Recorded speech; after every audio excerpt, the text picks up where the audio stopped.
Hodgkins here from West Meadow Farm in Bradford, New Hampshire, and we are on to challenge number 32. This one is 2 horses at once. This challenge is a lot of fun, and if you have limited amount of time, it's a great way to exercise more than 1 horse. So the goal is you can communicate and play on the ground with 2 horses at once. The benefits. This is the ultimate challenge and an impressive one. It is a true test in communication between you and your partners. It is difficult because at first your horses might not be able to tell whom you are directing. This really teaches your horses to read your intention. It helps you to become handier with your ropes and sticks and be more precise. All right, common mistakes. My horses are trying to bite each other. You are the leader of the herd, so don't let this happen. Stay focused, keep them busy, and if one is trying to dominate, tap him and think playfully, I saw that.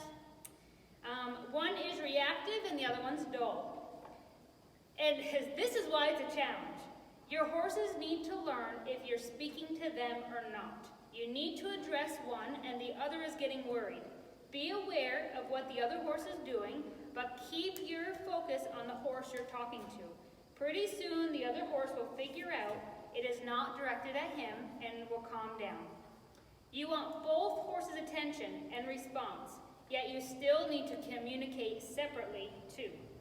And then the helpful hint, if one horse is constantly trying to overtake the other when they're circling, try shortening the slower horse's rope. This way he'll have a smaller circle and will get around faster. Okay. I really enjoy doing this stuff with these guys. It's a lot of fun.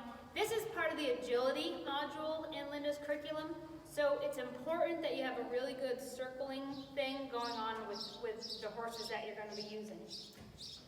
These guys have done this before. We haven't done it today, so we'll kind of see how they shape up. Tuna has a bigger stride, and so I'm going to make sure when I send them off, he goes first. The other thing that's important that they know is that you can wiggle the rope and slow them down.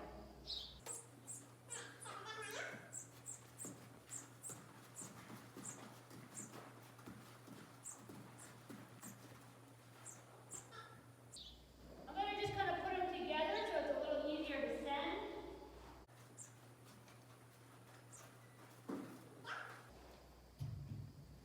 Back out again.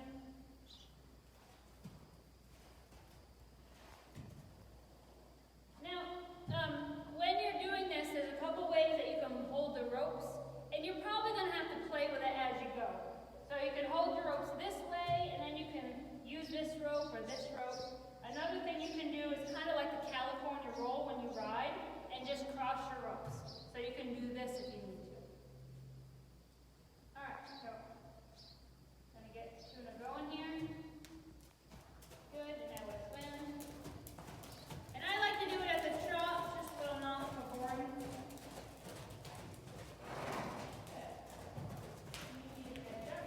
Same thing.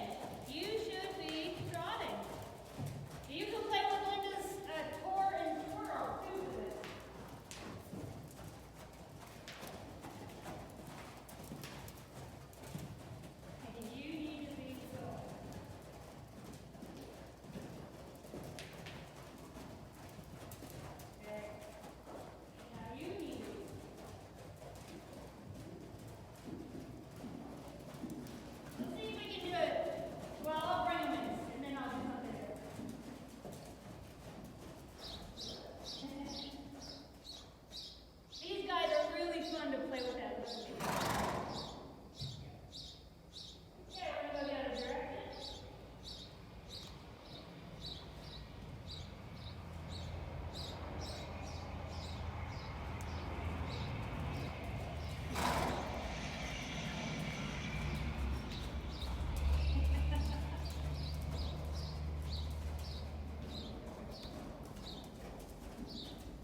get better coordinated with your ropes and being able to communicate to each horse. That's the goal. That's the big picture of this whole thing.